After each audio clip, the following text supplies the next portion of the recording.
குழந்தைகளே, நாம் இந்த பாடத்தில் உயிர்மெய் எழுத்துக்களை கற்றுக்கொள்ளலாம். உயிர்மெய் எழுத்துக்கள்: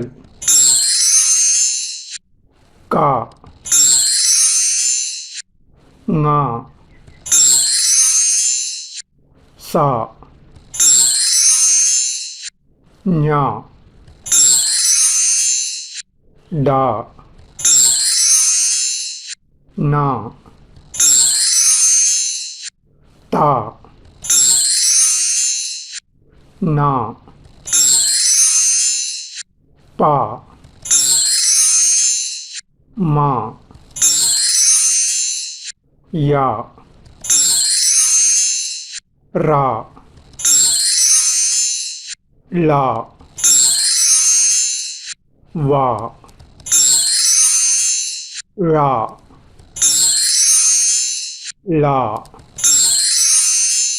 ரா, நா,